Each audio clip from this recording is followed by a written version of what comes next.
Hello दोस्तों, BSTC first year admit card finally जारी हो गए हैं। एडमिट कार्ड कैसे डाउनलोड करना है, क्या सारी प्रक्रिया है, इस वीडियो में डिटेल में डिस्कशन करेंगे और गाइडलाइंस के बारे में भी डिस्कशन करेंगे कि आपको एग्जाम सेंटर पे डॉक्यूमेंट वगैरह क्या क्या चाहिए होंगे, सिग्नेचर और मोहर भी लगवानी है कॉलेज से, उस बारे में भी बातचीत करेंगे। तो सारे डाउट्स को दूर करने के लिए इस वीडियो को पूरा देखिएगा और चैनल पर नए हैं तो सब्सक्राइब जरूर करें, क्योंकि आपके एग्जाम रिलेटेड क्लासेस भी चैनल पर आ रही हैं, नोट्स वीडियोज आ रहे हैं जिनसे आप अपनी एग्जाम तैयारी अच्छी कर पाएंगे। तो चैनल को सब्सक्राइब जरूर करें। सबसे पहली बात, एडमिट कार्ड डाउनलोड करने के लिए आपको सारा दर्पण वेबसाइट पर आना होगा और यहाँ पर आने के बाद में सारा दर्पण वेबसाइट पर आने के बाद में आपको अपना आईडी और पासवर्ड चाहिए होगा। यूजर नेम पासवर्ड डालने के बाद में ही आप लॉगिन कर पाएंगे। लॉगिन करने के बाद में आपको ऊपर बाईं तरफ 3 डॉट दिख रहा होगा और वहाँ से क्लिक करने के बाद में एग्जाम एक्टिविटी आएगी और नीचे आने के बाद में एडमिट कार्ड का ऑप्शन आपको मिल जाने वाला है।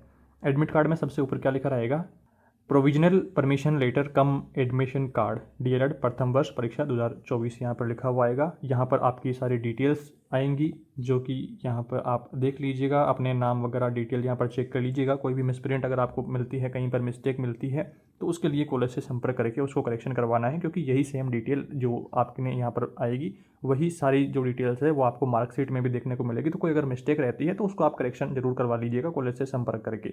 उसके बाद में नीचे आपके यहाँ पर देखिए समय सारणी आप देख पा रहे हैं जो कि आपको एग्जाम रिलेटेड यहाँ पर दिखाई जाएगी, जिसमें पहला पेपर आपका 22 नवंबर को, दूसरा पेपर 23 नवंबर को, 24 की छुट्टी है, और तीसरा और चौथा पेपर आपका 25 नवंबर को फर्स्ट पारी सेकंड पारी में होने वाला है, और पांचवा पेपर होने वाला है 26 नवंबर को, और अंग्रेजी का छठा पेपर 27 नवंबर को, और गणित का सातवां पेपर 28 नवंबर को, आठवां पेपर पर्यावरण का 29 नवंबर को, कला शिक्षा का 30 नवंबर को, सूचना संप्रेषण का भी 30 नवंबर को। तो 30 को भी ये 2 पेपर आपके रहने वाले हैं फर्स्ट पारी सेकंड पारी में। इस तरह से ये तो बात रही आपकी परीक्षाओं को लेकर के। अब नीचे नोट डाल करके यहाँ पर जो बातें दी गई है कि आपका जो प्रैक्टिकल होगा, क्रियात्मक अभ्यास परीक्षा शिक्षण होगा, जो वो आपका यहाँ पर अध्ययनरत संस्थान में कॉलेज में ही होगा। तो कॉलेज से संपर्क करते रहें। संस्था प्रधान प्रथम वर्ष नियमित और पूर्व द्वितीय वर्ष में सम्मिलित होने वाले परीक्षार्थियों को उक्त परीक्षा कार्यक्रम के बारे में सूचित करें। तो ये कॉलेज के लिए हो गई। और आपका भाषा संज्ञान और समाज पाठ्यचर्या के संबंध में ये वाला पेपर कला शिक्षा का और सूचना संप्रेषण, ये 3 पेपर 2 घंटे के रहने वाले हैं, बाकी सारे 3-3 घंटे के पेपर रहेंगे आपके। और यदि कोई छात्राध्यापक पूर्ववर्ती परीक्षार्थी के रूप में सम्मिलित होता है तो उसे सैद्धांतिक परीक्षा के साथ साथ क्रियात्मक परीक्षा में भी अनिवार्य रूप से सम्मिलित होना होगा, चाहे वह विगत डीएलएड परीक्षा में क्रियात्मक परीक्षा में पास क्यों ना हो गया हो, तो उसे वापस से क्रियात्मक परीक्षा भी देनी होगी, प्रैक्टिकल भी देना होगा।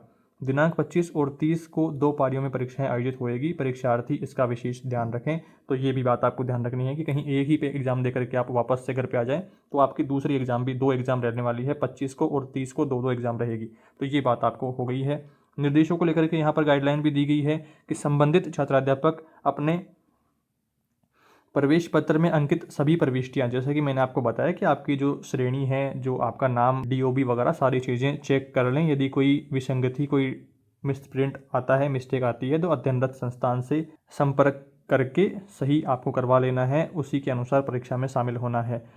सभी संबंधित संस्थान प्रवेश पत्र में अंकित सभी प्रविष्टियों को भली भांति जांच करके ही संस्था प्रधान प्रवेश पत्र पर प्रति हस्ताक्षर करके परीक्षार्थियों को वितरित करें। प्रति हस्ताक्षर का मतलब है कि कॉलेज वाले आपके यहाँ पर मोहर लगवाएंगे, सिग्नेचर करेंगे, तभी आपकी एग्जाम में एंट्री उधर रहेगी। तो ये प्रति हस्ताक्षर आपको कॉलेज से करवाने होंगे, उनको क्रॉस चेक करवाना होगा। परीक्षार्थी परीक्षा भवन में अपना वैध फोटो युक्त मूल पहचान पत्र, आधार कार्ड ला सकते हैं, वोटर आईडी ला सकते हैं, पैन कार्ड ला सकते हैं। तो ये जरूर से साथ में आपको लाना है। परीक्षा भवन में किसी प्रकार के विद्युत, इलेक्ट्रॉनिक इत्यादि उपकरण आदि आपको नहीं लाना है। मोबाइल फ़ोन, घड़ी वगैरह ये सारी चीज़ें नहीं चलेगी। घड़ी भी नॉर्मल वाली चल जाएगी, बाकी जो डिजिटल घड़ियाँ हैं वो सारी नहीं चलेगी। नॉर्मल घड़ी आप पहन सकते हैं, बाकी सारी चीज़ें आपको नॉर्मली पता ही है एग्जाम्स के लिए। एक तो देखिए, आपको यहाँ पर अपना जो एडमिट कार्ड है उसके साथ में यहाँ पर आपको ये चाहिए होगा कि या तो आधार कार्ड, पैन कार्ड, ये सारी चीज़ें, या फिर वोटर कार्ड, ये तीनों में से चलेगा। अगर आपके कॉलेज से कोई आईडी कार्ड है तो वो भी आप ला सकते हैं, बट वो कोई इतना कुछ कंपलसरी है नहीं। नॉर्मली आपको आधार कार्ड, वोटर कार्ड या पैन कार्ड,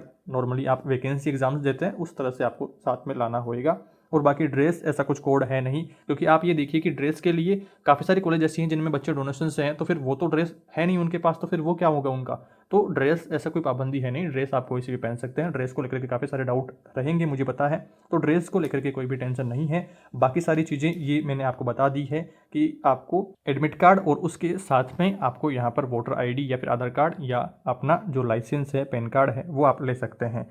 उसके अलावा एक आपको पासपोर्ट साइज़ फ़ोटो साथ में रखें, हो सकता है मांग ली जाए, नॉर्मली नहीं मांगते हैं पर कई बार दिक्कतें आ जाती है, तो साथ ये वाली भी आपको रखनी है। पासपोर्ट साइज़ फ़ोटो आपके पास में पड़ी होगी, वैकेंसीज़ का आप फॉर्म भरते हैं तो ये आपके पास में ज़रूर होएगी, तो 1-2 फ़ोटो आप ज़रूर से रखिए, हो सकता है मांगे तो वो आप दे दीजिएगा अगर ज़रूरत पड़े तो। बाकी आई होप इस वीडियो में आपके सारे डाउट्स दूर हो गए हैं। कोई डाउट समस्या रहती है तो कमेंट करके ज़रूर बताइएगा। आपके एग्ज़ाम सेंटर कहाँ पर आए हैं, आप एग्ज़ाम सेंटर से संतुष्ट है या नहीं है, तो वो भी आप कमेंट करके बताइएगा। और अगर एग्ज़ाम सेंटर आपका दूर रहता है, कोई अलग लोकेशन पे है, तो आप वहाँ पर 1-2 दिन पहले जाकर के ही रहने खाने की व्यवस्था आप अपनी कर लीजिएगा। और अभी मौसम थोड़ा सा सर्दी हो गई है तो उस हिसाब से ही अपने कपड़े लत्ते वो सारी चीज़ें भी आप संभालिएगा। सर्दी से थोड़ा बचकर रहिएगा क्योंकि डेली एग्ज़ाम है, तो अगर सर्दी लग जाती है, जुकाम वगैरह, तो वो सारी चीज़ें आपको काफ़ी प्रॉब्लम में डाल सकती है अपनी तैयारी को लेकर के, अपने एग्ज़ाम में बैठने को रिलेटेड बहुत सारी चीज़ें। तो आप अपनी सेहत का भी ज़रूर से ध्यान रखें। इस वीडियो में दोस्तों इतना ही, जल्दी मिलेंगे एक नई वीडियो में कुछ नई जानकारियों के साथ। और चैनल पर आपके लिए लगातार क्लासेस आ रही हैं, उनको देख करके अपनी एग्ज़ाम तैयारी अच्छे से करें। इस वीडियो में दोस्तों इतना ही। Thank you for watching this video.